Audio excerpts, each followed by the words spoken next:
Udah. Assalamualaikum warahmatullahi wabarakatuh. Waalaikumsalam warahmatullahi wabarakatuh. Assalamualaikum warahmatullahi wabarakatuh.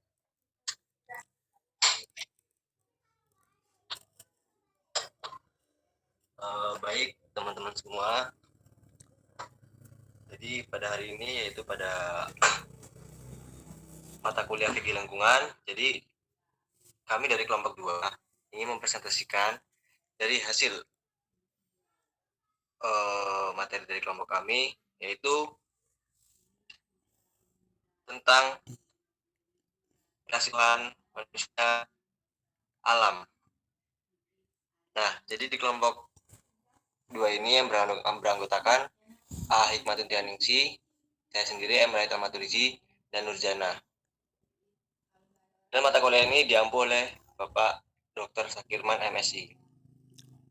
Jadi langsung saja, karena saya pembicara materi 1, untuk relasi Tuhan, manusia, dan alam. Mukti Ali menyebutkan ada 3 elemen yang harus diketahui dalam Islam, yaitu masalah Tuhan, masalah manusia, dan masalah alam. Ketiga masalah ini adalah masalah pokok yang dibahas dalam Islam dan agama-agama lain. Hubungan antara ketiga masalah ini adalah merupakan hal yang penting. Oleh karena itu, hingga sekarang, ketiga persoalan besar ini senantiasa dikaji oleh pikiran-pikiran orang modern. Nah, ada yang mencoba mengkaji ketiganya dengan perspektif saintis, dan ada yang melihat dari kacamata filosofis. Ada pula yang meninjaunya dari perspektif agama. Lalu, tentang konsep tentang Tuhan. Tuhan dalam Kamus Besar Bahasa Indonesia atau KBBI 1965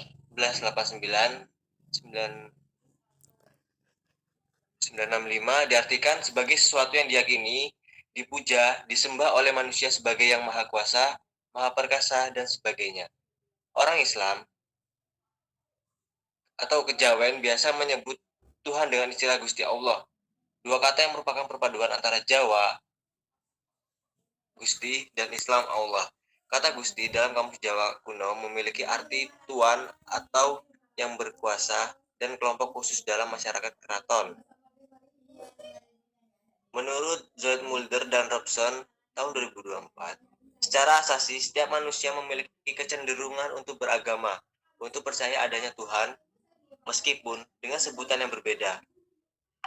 Kalangan filsuf ada yang menyebutnya penggerak pertama, pencipta alam atau akal pertama. Agama lain ada yang menyebut Yahweh. Tuhan yang diperkenalkan Al-Quran menjelaskan bahwa kehadiran Tuhan ada dalam setiap dalam diri insan. Dan hal ini merupakan fitrah manusia sejak asal kejadiannya, sebagaimana dijelaskan dalam surat Ar-Rum ayat 30 dan Al-A'raf ayat 172, yang mana fitrah ini dimiliki setiap manusia yang dibawa olehnya sejak lahir. Lalu untuk selanjutnya itu akan dijelaskan oleh dari Nurjana. Pada waktu dan tempat dipersilakan. Oke, terima kasih. Baiklah, di sini saya akan melanjutkan presentasi tentang konsep tentang manusia. Jadi, manusia secara bahasa disebut juga insan, yang dalam bahasa Arabnya itu nasya, yang berarti itu lupa. Jadi, kata insan itu dipakai untuk menyebutkan manusia karena manusia memiliki sifat yang lupa. Itu menunjukkan bahwa adanya keterkaitan manusia dengan kesadaran dirinya. Al-uns yang berarti jinak atau harmoni dan tampak. Jinak artinya manusia selalu menyesuaikan diri dengan keadaan yang baru di sekitarnya.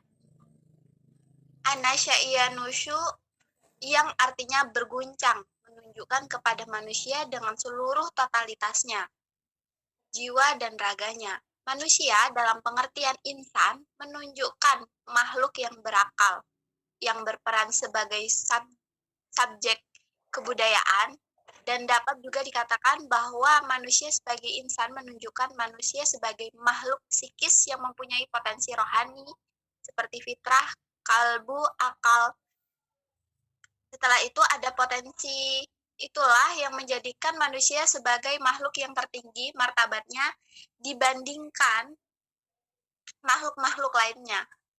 Al-Bashar itu makhluk biologis, merupakan bentuk jamak dari kata basyarah, permukaan kulit, kepala, wajah, dan tubuh yang menjadi tempat tumbuhnya rambut. Nah, manusia itu juga merupakan subjek kebudayaan dalam pengertian material sebagai yang tampak dalam aktivitas fisiknya. Bani Adam dan zuriat Adam, manusia, maka manusia disebut dengan Bani Adam karena manusia merupakan keturunan dari Nabi Adam. Baiklah, itu tentang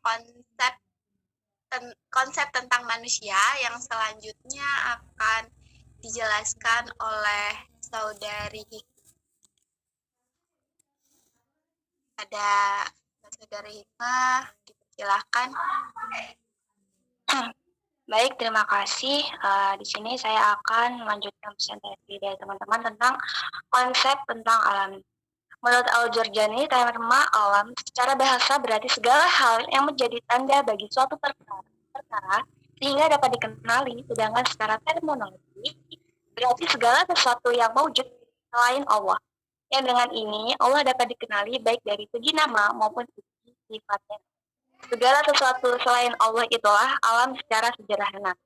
Pengertian ini merupakan pengertian teologi dalam arti berdasarkan yang dikemukakan oleh para teolog Islam, sementara secara alam adalah kumpulan jauhar atau substansi yang tersusun dari materi atau madah dan bentuk syarah di langit dan di bumi.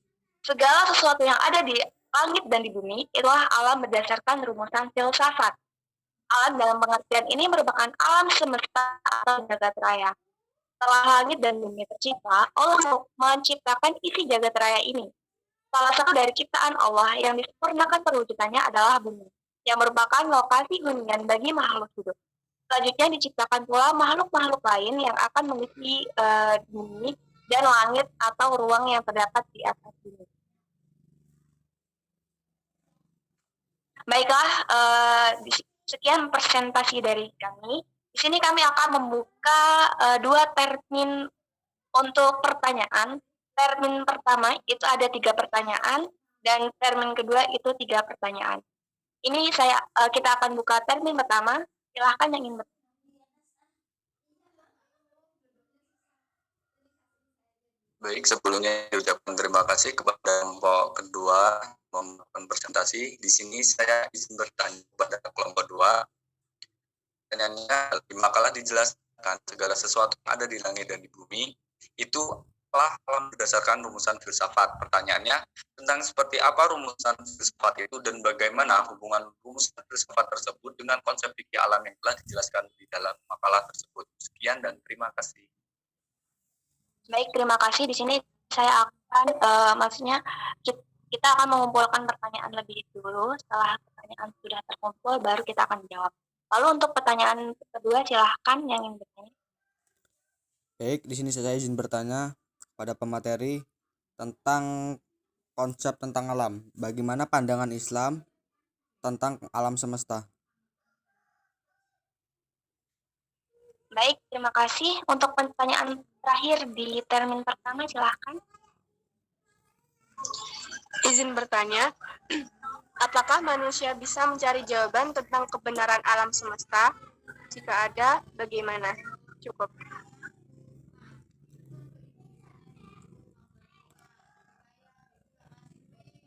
Baik, terima kasih. Di sini saya akan mencoba menjawab dari pertanyaannya Mas Randy tentang seperti apa rumusan filsafat itu dan bagaimana hubungannya rumusan tersebut dengan konsep fikih tentang. Di sini saya akan menjelaskan lebih dahulu apa itu filsafat. Sebagaimana pendapat umum bahwa filsafat adalah pengetahuan tentang pendapat dan prinsip-prinsip mencari kebenaran. Berfilsafat berarti berpikir rasional dan logis, mendalam dan bebas untuk memperoleh kebenaran. Kata ini berasal dari bahasa Yunani, Philos yang berarti cinta, dan Sophia yang berarti kandung atau kebijaksanaan. Filsafat bagaimana pengertiannya semula termasuk bagian dari pengetahuan, sebab pada asalnya filsafat identik dengan pengetahuan. Lalu apa hubungannya dengan konsep fikih tentang alam?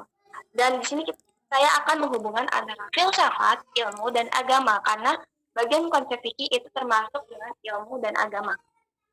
Antara filsafat dan ilmu memiliki tujuan yang sama, yaitu menemukan kebenaran. Dari aspek sumber, filsafat dan ilmu memiliki sumber yang sama, yaitu akal dan atau rasio.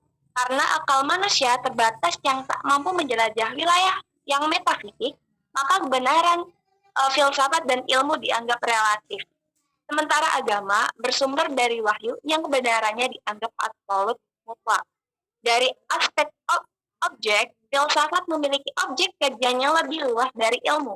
Jika ilmu hanya menjangkau wilayah fisik yaitu alam dan manusia, maka filsafat menjangkau wilayah baik fisik maupun metafisik, Tuhan, alam, dan manusia. Jadi di sini bisa disimpulkan bahwa filsafat itu lebih jangkauannya lebih luas daripada ilmu. Jadi kalau misalnya filsafat itu membahas tentang Tuhan, alam, dan manusia. Tetapi jangkauan wilayah metafisik filsafat tidak bisa disebut absolut kebenarannya. Ilmu filsafat dan agama memiliki keterkaitan dan saling menunjang bagi manusia. Keterkaitan itu terletak pada 3 potensi utama yang diberikan oleh Tuhan kepada manusia, yaitu akal, budi, dan rasa serta keyakinan. Melalui ketiga potensi tersebut, manusia akan memperoleh kebahagiaan yang sebenarnya. Mungkin itu jawaban dari saya. Mohon maaf ada kesalahan. Bagaimana Mas Randy? Baik, diucapkan terima kasih kepada kelompok 2 yang telah menjawab pertanyaan saya. Sekian, terima kasih banyak. Sama. Baik, di sini saya Mahendra Maturizi ingin menjawab yaitu pertanyaan dari saudari Gilang. Pertanyaan cukup menarik, yaitu tentang pandangan Islam tentang alam semesta. Jadi akan saya jelaskan. Yang pertama yaitu mengenai apa yang dimaksud dengan alam itu. Jadi alam itu adalah segala sesuatu yang ada atau yang dianggap ada oleh manusia di dunia ini. Nah, selain Allah beserta zatnya dan sifatnya, alam dapat dibedakan menjadi beberapa jenis. Di antaranya adalah alam gaib dan alam syahadah yang dalam bahasa sehari-hari disebut sebagai alam semesta. Lalu alam semesta itu merupakan ciptaan Allah yang diurus dengan kehendak dan perhatian Allah. Allah menciptakan alam semesta ini dengan susunan yang teratur dalam aspek biologis, fisika, kimia, dan geologi beserta semua kaidah sains. Definisi dari alam semesta itu sendiri adalah segala sesuatu yang ada pada diri manusia dan di luar dirinya yang merupakan suatu kesatuan sistem yang unik dan misterius. Lalu, menurut pandangan Al-Quran, penciptaan alam semesta dapat dilihat pada surat Al-Anbiya ayat 30 yang artinya, dan apakah orang-orang yang kafir tidak mengetahui bahwasanya langit dan bumi itu keduanya dahulu adalah suatu yang padu. Kemudian kami pisahkan antara keduanya, dan dari air kami jadikan segala sesuatu yang hidup. Maka, mengapa mereka tiada juga beriman? Lalu, sesungguhnya Tuhan kamu ialah Allah yang telah menciptakan langit dan bumi dalam 6 masa. Lalu dia bersemayam di atas arsy, dia menutupkan malam kepada siang yang mengikutinya dengan cepat, dan diciptakannya pula matahari, bulan, bintang-bintang yang tunduk kepada perintahnya. Ingatlah, menciptakan dan memerintah hanyalah hak Allah, Maha Suci Allah, Tuhan semesta alam. Bumi sebelumnya adalah planet yang mati, dan Allah menghidupkannya dengan menurunkan air dan langit. Dan Allah menurunkan air dan langit, dengan air itu dihidupkannya lah bumi yang sudah matinya. Quran Surat An-Nahl ayat 65. Nah, mungkin itu saja jawaban dari saya untuk pertanyaan saudari Gilang tentang pandangan Islam terhadap alam semesta. Bagaimana saudari Gilang? Apakah sudah cukup puas dengan jawaban dari saya? Baik, dihaturkan terima kasih atas jawaban dari Mas Raid dari kelompok 2. Saya ucapkan terima kasih. Oke. Baiklah. pertanyaan dari Mbak Anissa Oktanabila, yaitu apakah manusia bisa mencari jawaban tentang kebenaran alam semesta?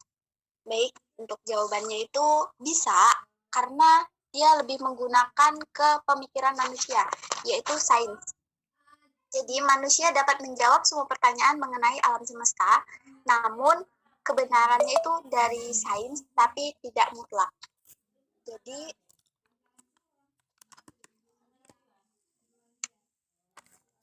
Jadi sebelum sains itu sendiri ditemukan, manusia menolak kenyataan alam untuk menjawab pertanyaan.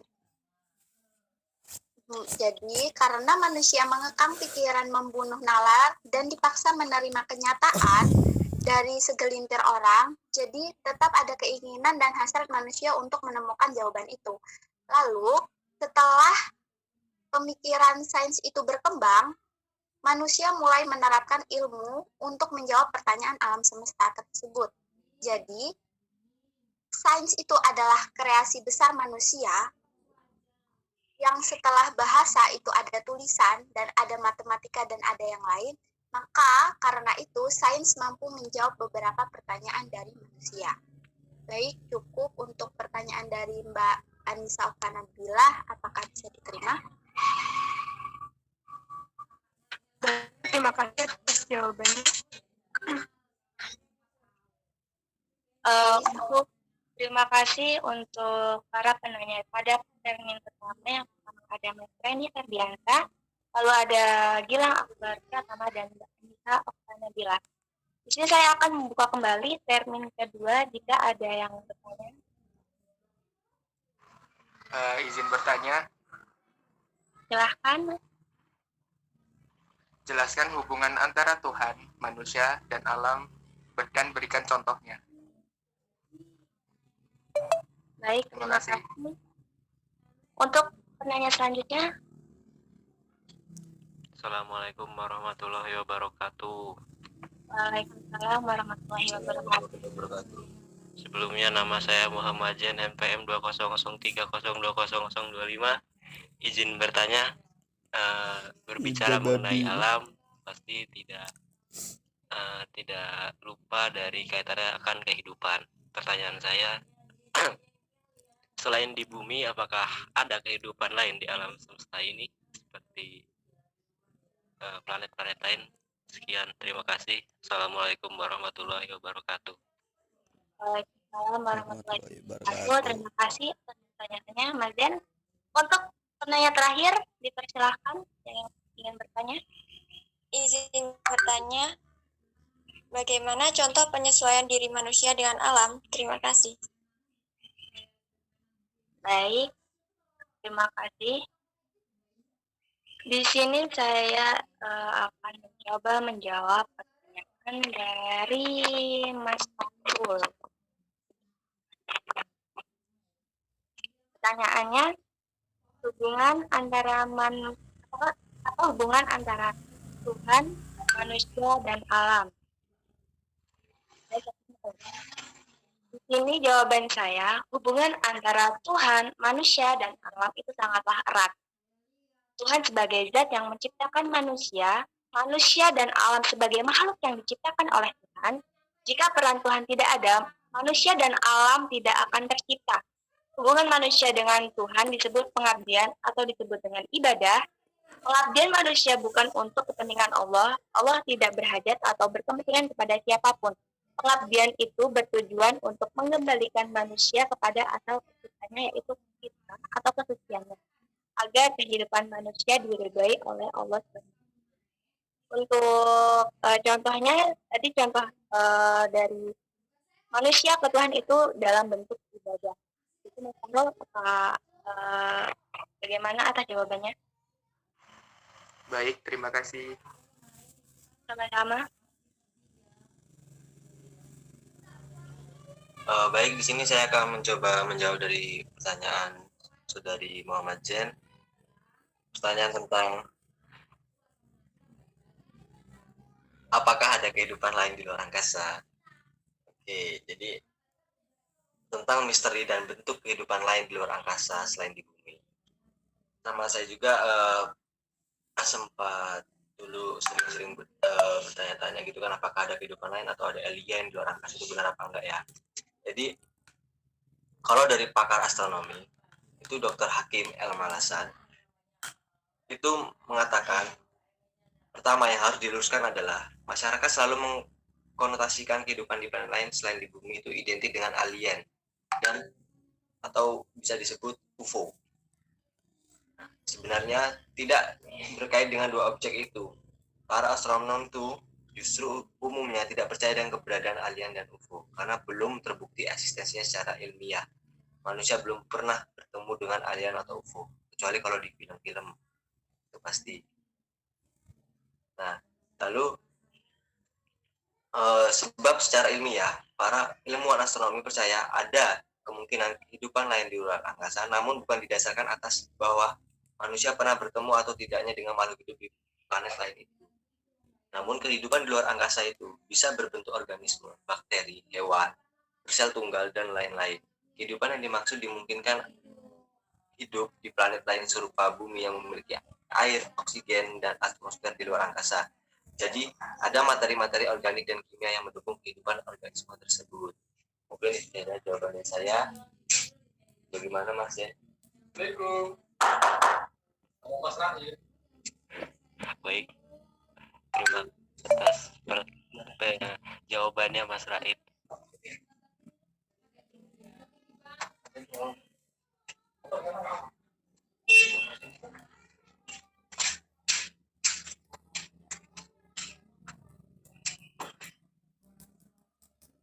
Baiklah, lanjut ya ke pertanyaannya saudari Okta Nurmalasari, yaitu bagaimana contoh penyesuaian diri manusia dengan alam. Jadi contohnya itu seperti ini. Rumah penduduk yang berada di daerah rawan gempa, namun diupayakan menggunakan struktur yang tahan gempa dan tidak mudah retak. Yang kedua itu ada rumah penduduk di kawasan rawan banjir, namun harus dibuat lebih tinggi dari daratan atau dibuat bertingkat. Pembuatan terasering dan tanaman hijau untuk mencegah tanah longsor. Membuat penampungan air hujan atau PAH bagi kawasan-kawasan yang kekeringan atau susah air. Membuat penghijauan atau sabuk hijau untuk mengurangi pandangkalan di sekitaran waduk. Mungkin itu saja yang dapat saya jawab kepada saudari Okta. Apakah bisa diterima? Baik, terima kasih atas jawabannya. Sama-sama. Oke, baiklah teman-teman semua. Semua pertanyaan dari termin 1 maupun termin 2 sudah terjawab. Cukup sampai di sini presentasi kami. Kurang lebihnya kami mohon maaf, pada Allah kami mohon maaf. Akhiri, wassalamualaikum warahmatullahi wabarakatuh. Waalaikumsalam warahmatullahi wabarakatuh. Untuk belum keluar Di boleh screenshot untuk ya, tak screenshot. screenshot dulu ya. Iya, bentar. Partisipan. Iya, partisipan bentar. On-cam dong. Sabar. On-cam bener.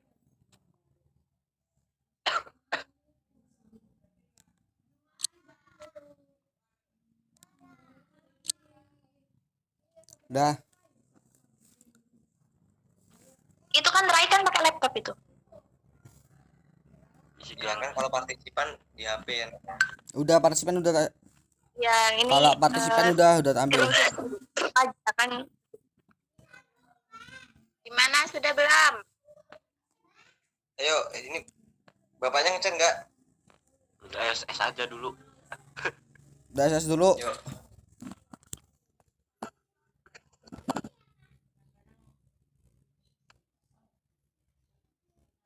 Satu, dua, tiga.